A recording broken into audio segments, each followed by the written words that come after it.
As an ex-president, the world's expectations for you will be undeniably high, setting the bar not only in the houses you live in, but even in the vacations you go on. In this video, I will be taking you on a journey that gives an in-depth look into the trillionaire life of Barack Obama. We'll explore the substantial wealth he has amassed, unravel the secrets behind his financial success, and venture far beyond the realms of politics and affluence. Net worth. Before getting to an in-depth detail of his life, let's talk about how he has managed to build his empire, and how he is keeping up with the lifestyle he had been introduced to as president now that he's no longer one. For some of you, you might think that Barack Obama's wealth accumulation began only when he assumed the role of President of the United States. Well, that is far from the truth. To understand the origins of his financial success, we must cast our gaze back to the early 2000s. In 2004, well before his historic presidential tenure, Barack Obama earned a relatively modest salary of $80,287 as a member of the Illinois Senate. He was actively promoting the interests of his constituents and putting forth great effort to improve Illinois during this time, demonstrating his progress in politics and public service. That was not the only thing pulling funds for him as of 2004. He had an additional stream of income. He was an educator who was sharing his knowledge and expertise with the next generation of legal minds at the University of Chicago Law School. His take-home for his contributions was $32,144. In addition to his salaries and earnings from his work in the Illinois Senate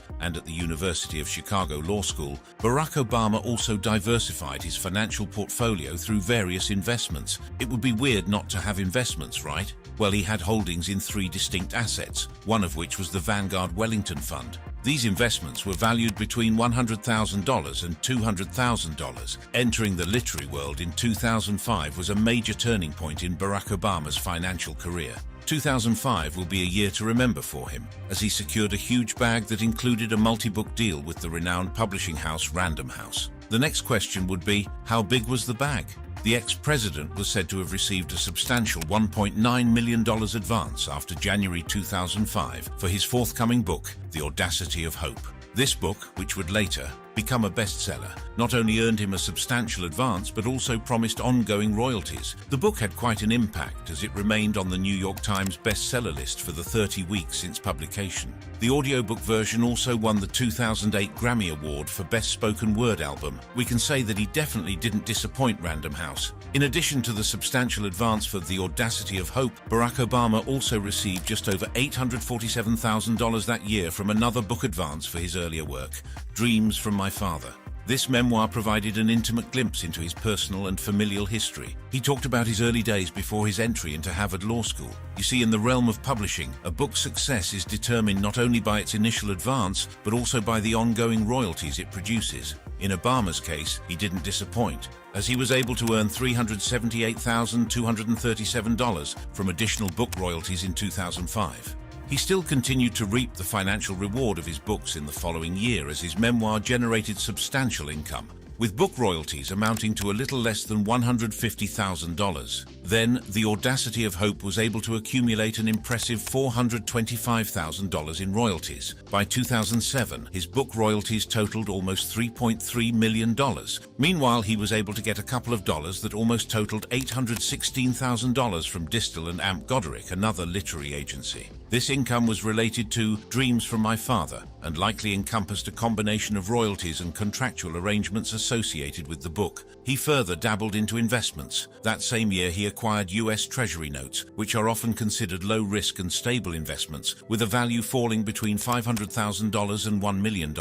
He also made a forward-looking financial move by investing in 2 529 college savings plans for his daughters, each valued between $50,000 and $100,000 to start. In 2008, when Obama was elected president, he owned somewhere between $1.1 million and $5.1 million in U.S. Treasury bills. Then, after he became president, Obama won the Nobel Peace Prize, which came with a $1.4 million award. He actually donated it all to a number of different charities. Fast forward to his earnings in the Oval Office. From 2009 to 2015, Obama earned $400,000 a year as president and continued to earn book royalties as well as interest on his investments. His life after the Oval Office will see him earn $200,000 annually in pensions. After leaving the office, he has been able to monetize his presence and charge as much as $400,000 for public speaking engagements. At the end of the day, the pension would probably not cut their finances, which is why he had to cut some deals that would bring in more cash. In 2018, the Obamas dabbled into film production, founded Higher Ground Productions, and signed a production deal with Netflix. While in 2020, Barack Obama released his latest book, A Promised Land. The book is part of an exclusive $65 million deal that also included Michelle Obama's memoir. The book turned out to be a success, selling nearly 890,000 copies within 24 hours. With Higher Ground Productions, they were able to sign a multi-year deal with Netflix, and later in 2022, Higher Ground Productions signed an exclusive worldwide, multi-project, multi-year first-look deal with Audible. Altogether, his best-selling book Audacity of Hope and children's book of Thee I Sing, A Letter to My Daughters have brought in $8.8 million for him. After he arrived in the nation's capital, sales of his 1995 memoir Dreams from My Father took off as well, giving the president a windfall of $6.8 million. Obama received government salaries totaling an additional $3.7 million.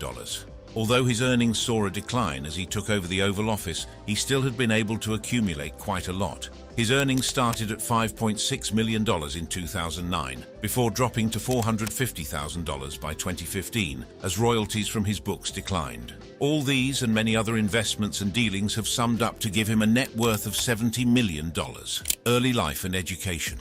Barack Obama's early life and education is a multifaceted journey that shaped the man who would later become the 44th President of the United States. Born on August 4, 1961 at Kapiolani Medical Center in Honolulu, Hawaii, he was the son of a Kenyan father, Barack Obama Sr., and an American mother, Ann Dunham. Obama's father, also named Barack Hussein Obama, grew up in a small village in Nyanza Province, Kenya, as a member of the Luo ethnicity. He won a scholarship to study economics at the University of Hawaii, where he met Ann in a Russian language class and got interested in her. The couple married in Wailuku, Hawaii on February 2, 1961, 6 months before Obama was born. A few years later, Obama's parents went their separate ways. In 1964, Barack Obama Sr. went back to Kenya, where he got married a third time and held a position as senior economic analyst in the Ministry of Finance for the Kenyan government. Before his death, he wasn't so much in touch with his son physically, as he visited his son in Hawaii only once, at Christmas 1971,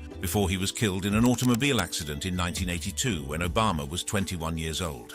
Before the death of his father, his mother met another man, Lolo Soetoro, at the University of Hawaii. He was an Indonesian East-West Center graduate student in geography. The couple married on Molokai on March 15, 1965. 16 months after Barack's stepfather returned to Indonesia, his wife and stepson followed. In the beginning, the family resided in South Jakarta's Tibet district's Menteng Dalam neighborhood. They later moved to a more affluent area in central Jakarta's Menteng district after 1970. At the time they moved to Indonesia, Obama was 6 years old. From age 6 to 10, he was registered in school as Barry, not Barack, and attended local Indonesian language schools, supplemented by English language Calvert School homeschooling by his mother.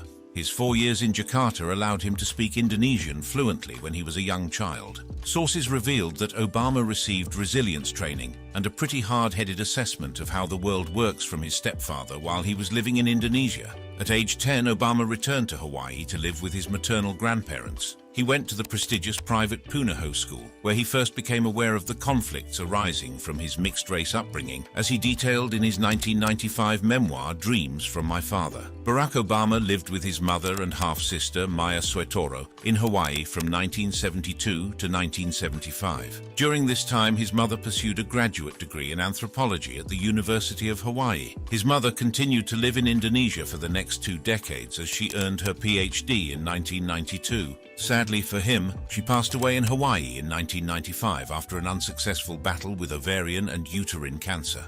After graduating from high school in 1979, Barack Obama moved to Los Angeles and enrolled at Occidental College on a full scholarship. During his time at Occidental, he became increasingly involved in social and political issues, probably where the politician in him got fired up. In February 1981, he made his first public speech advocating for Occidental to participate in the disinvestment from South Africa as a response to the country's policy of apartheid. He then transferred to Columbia University in New York City later that year as a junior, living off campus on West 109th Street and majoring in political science with an emphasis on international relations and English literature. He graduated with a Bachelor of Arts degree in 1983 and a 3.7 GPA. Following graduation, Obama worked as a financial researcher and writer for the Business International Corporation for approximately a year. In 1985, he spent 3 months on the City College of New York campus as the project coordinator for the New York Public Interest Research Group. 2 years after completing his education at Columbia, Barack Obama relocated from New York to Chicago in order to work as the director of the Developing Communities Project. This faith-based community organization initially comprised 8 Catholic parishes in the neighborhoods of Roseland, West Pullman, and Riverdale on Chicago's South Side. Obama served as a community organizer for this project from June 1985 to May 1988. That same year, Barack Obama embarked on a significant journey that took him to Europe for 3 weeks, and then to Kenya for 5 weeks. This trip allowed him to connect with many of his paternal relatives in Kenya for the first time, providing him with valuable insights and experiences that would influence his future path in life and politics. Still in 1988, Barack Obama, despite receiving a full scholarship to Northwestern University School of Law, decided to enroll at Harvard Law School in the fall of 1988. He resided in nearby Somerville, Massachusetts.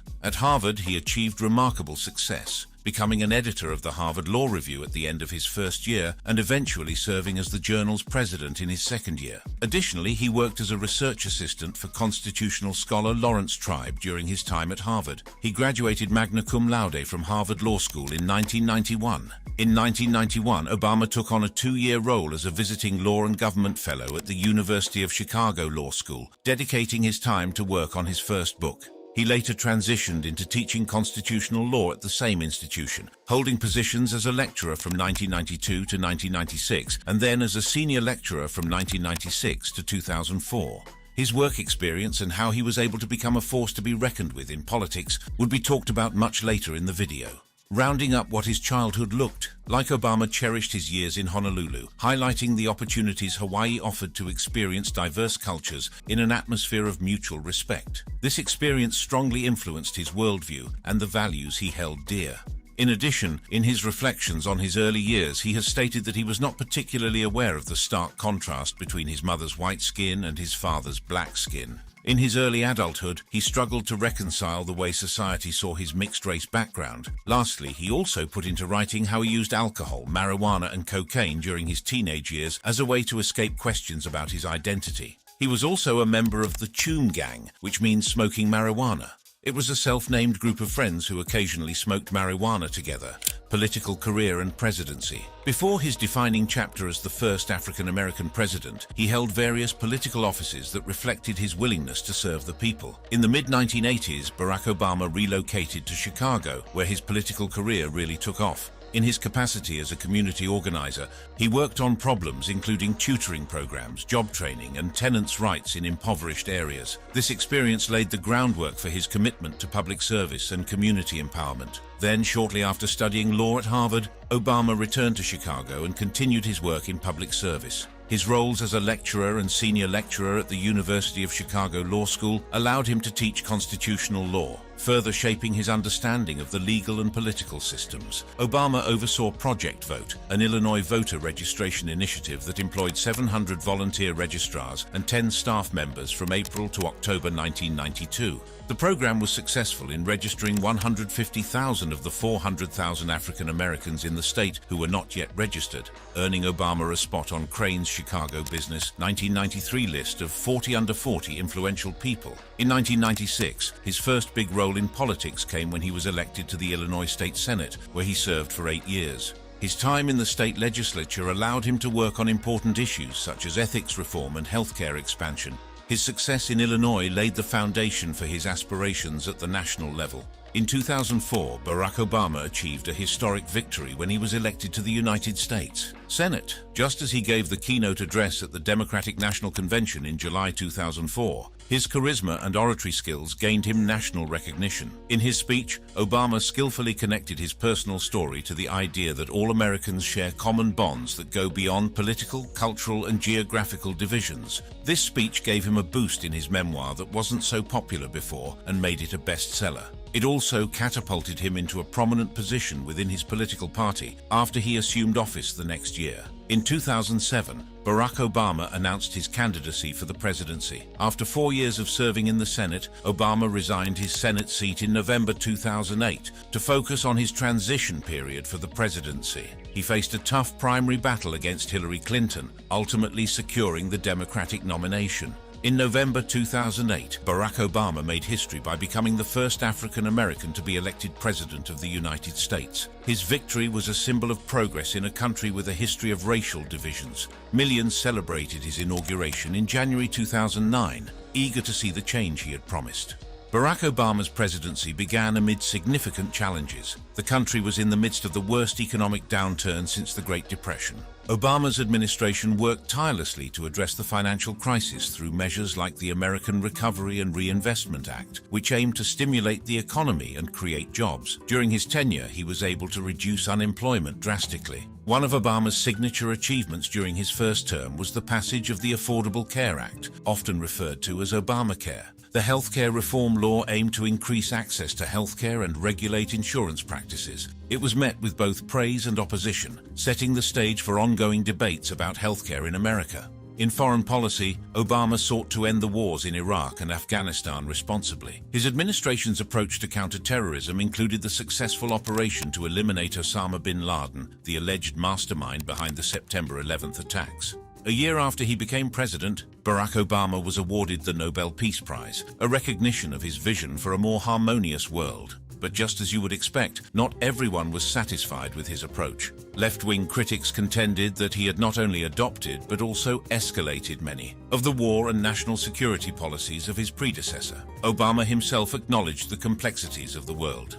As he humbly accepted the Nobel Prize in December, he reminded the world that evil does exist, and that there are moments when nations must regrettably wield force as a moral imperative. In 2012, Barack Obama was re-elected for a second term as president. His administration continued to address domestic and international challenges, including efforts to combat climate change and nuclear proliferation. The president also pursued immigration reform, which faced considerable political hurdles. Throughout his presidency, Barack Obama faced significant challenges, including a polarized political landscape and resistance from Congress on various issues. His use of executive orders to advance his agenda often drew criticism from opponents. Still, Obama accomplished a number of noteworthy goals while he was president. The unemployment rate dropped as the American economy emerged from the depths of the 2008 recession. Additionally, during his administration, same-sex marriage was made legal and the Don't Ask, Don't Tell policy was cancelled, both of which were significant advances for LGBTQ+ rights.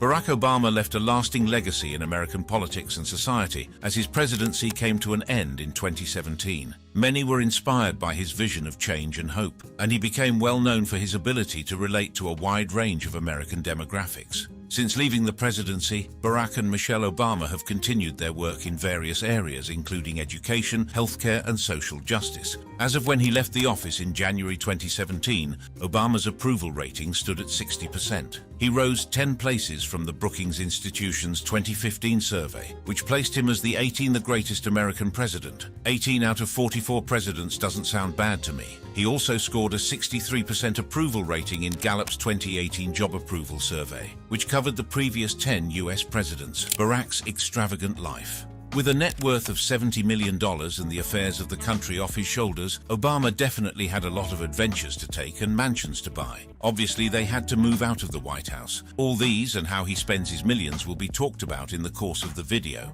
Firstly, they had to settle their housing situation, so the Obamas opted for the purchase of an 200-square-foot mansion in Washington for $8.1 million after previously renting it. The home is not short on luxury, as it has 9 bedrooms and 8.5 bathrooms. As of when they purchased the apartment, it was the second most expensive in the neighborhood. The entrance of the house shows that it is a historic building with modern upgrades. Walking into the house, you will be met with a cozy foyer, then a hall that walks you into the living room with a fireplace. Then there is the sitting room, which has floor-to-ceiling windows that offer enchanting views of the backyard. Inside, you'll discover not one but 2 fully equipped kitchens. The primary kitchen, an inviting space, is adorned with top-of-the-line stainless steel appliances and sumptuous marble countertops. The master suite, where grandeur meets comfort, easily accommodates a king-size bed, providing a retreat for rejuvenation and relaxation. Among the 8 other lavishly appointed bedrooms, 2 are reserved for the Obama's daughters, Sasha and Malia. The apartment also has a powder room, a dressing room, an exercise room, a walk-in closet, wine storage, gardens, and many other interesting amenities. As time went on, the Obama family purchased another home. Martha's Vineyard has long been an annual escape for the Obama family, even during their White House years. This luxurious abode boasts 7 bedrooms, an impressive 8.5 baths, and the warm ambience of several stone fireplaces. There's a convenient 2-car garage as well as a detached barn for additional storage, and when it's time to cool off or relax, there is a swimming pool for that. The pool area is surrounded by trees that makes you appreciate nature. However, this property's true charm is found in its proximity to nature. With direct access to the pond, a boathouse, and a private beachfront with deeded rights, the Obamas can bask in the beauty of Martha's Vineyard. If you need time away from people, there is a raised sun deck where one can just enjoy the views of the vineyard. The interior of the Obama house is thoughtfully designed with entertainment in mind. The expansive kitchen and a dining room graced by sweeping bay views set the stage for unforgettable gatherings. The family room offers ample space for relaxation and is adorned with architectural details that infuse the house with character. One cannot ignore the stunning galleried living space with windows on 3 sides that shows the island's natural light and breathtaking scenes in the home. Even the bedrooms, adorned with panoramic bay views, provide a connection to the surrounding beauty. With rooms furnished with bunk beds, there's no shortage of space for friends and family to enjoy this retreat.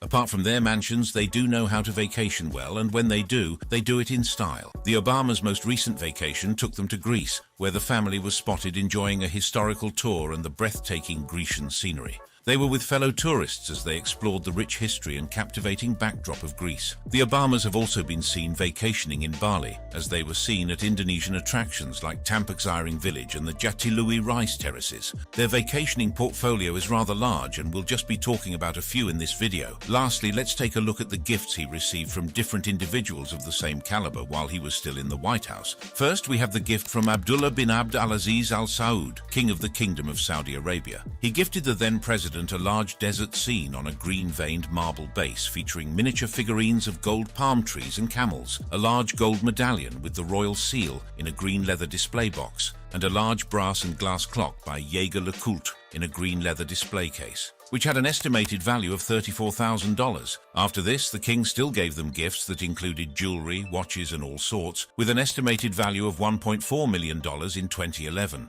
Secondly, His Excellency Hu Jintao, President of the People's Republic of China, gifted him a wooden frame and matted fine silk embroidery depicting a portrait study of the first family with an estimated value of $20,000. The Prime Minister of the United Kingdom sent him a $16,510 black and gold pen with a wooden pen holder made from the wood of the HMS Gannet in Chatham, a book entitled Churchill and America by Martin Gilbert, a book entitled Churchill, A Life by Martin Gilbert, and a book set entitled Biography of Winston S. Churchill by Martin Gilbert. His Excellency Silvio Berlusconi, President of the Council of Ministers of the Italian Republic, sent him a book entitled I Vetri di Archimede Seguso dal 1950 al 1959, a pair of blown glass candle holders and a glass fruit bowl with an estimated value of $14,445. He also gifted him a Francesco Basile gold watch with an estimated value of $6,400 and a large crystal table featuring an image of the American flag. The estimated value of this gift is $6,000. His Excellency, the President of Israel, Shimon Peres, sent a bronze statue of a girl releasing a flock of doves with an estimated value of $8,000. The gift from His Holiness, Pope Benedict XVI of the Holy See, includes a gilt-framed mosaic depicting St. Peter's Square, a decorative gold coin with an inscription, 2 books and a silver keychain. The estimated value of this gift is $7,905. His Excellency Jakaya Kikwete, the President of the United Republic of Tanzania, presented a gift of a 3-foot-tall hand-carved ebony wooden sculpture. The estimated value of this gift is $6,000. And lastly, His Excellency Raymond A. Joseph, the Ambassador of the Republic of Haiti, presented 2 artworks as gifts, a 3x3 framed portrait of the President and First Lady by Petit-Bois Enseigner, and a 5x5 portrait of the President by the same artist. The estimated value of these gifts is $4,025. That wraps up our video for today, and I hope you found it as engaging as I did. For more captivating content, simply click on any of the cards on your screen.